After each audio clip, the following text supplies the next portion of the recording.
పెట్టిన అందరికీ నమస్కారం అండి. ఇవాళ నరహరి గారి తోటలో ఉన్నాం. ఈయన ఫస్ట్ కాంచి విత్తన శుద్ధి కాంచి ఆర్పిఎస్ వాడడం జరిగింది. అది వాడడం వల్ల ఎలా ఉందనేది మీరే ఒకసారి గమనించగలరు.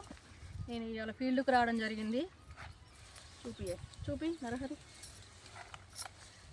Step by step, first step red, తర్వాత మన పచ్చిమిర్చీలు, మళ్ళీ స్టెప్ పడడానికి కూడా రెడీగా ఉంది. మూడో స్టెప్కు మీరు చూసి గమనించగలరు.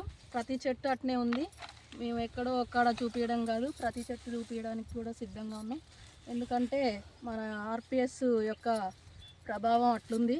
చూడండి, ఆల్రెడీ ఒకసారి ఏరిన తోటనే ఇది రెండో రౌండ్లో కూడా ఇంత బాగా ఖాతా పడిందంటే అసలు నమ్మదగింది కాదు. చూడండి, చూపి నరహరి, ప్రతి చెట్టు చూపి. అటు పట్టుకో, నీ సైడ్ పట్టుకో. చూడండి, చూపి లింగన్న, వీడియో మంచిగా చూడండి. ప్రతి చెట్టు అట్లనే ఉంది. చెట్టుకు బుట్టెడు ఏరినాడు, చెట్టుకు బుట్టెడు కంపల్సరీగా వెళ్తాయి. కాబట్టి ప్రతి ఒక్క రైతు మన ఆర్పిఎస్ని వాడవలసిందిగా కోరుచున్నాం. మన నరహరి కూడా చెప్తాడు ఎట్లా వాడింది. ఒకసారి ఆయన మాటల్లో మనం విందాం. చెప్పండి నరహరి గారు. ఆర్పిఎస్ స్టార్టింగ్లో నేను అడుగులో పోసిన soil guard RPS 5 litre tin పోసుకున్నా, 2 లీటర్ సాయిల్ గార్డు పోసుకున్నా. అప్పటి నుంచి మళ్ళా మన బస్తాలలో కలిపి ట్రిప్ అంతా వాడుకున్నా.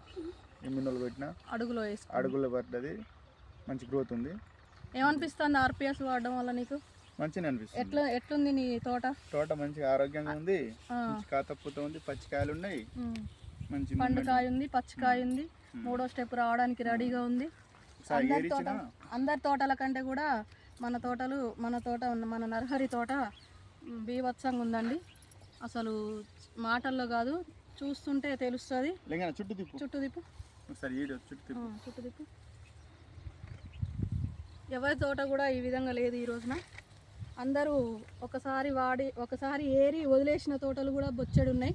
కానీ ఇది ఉగాది తర్వాత కూడా మే నెలలో కూడా ఏరడానికి సిద్ధంగా ఉంటుంది.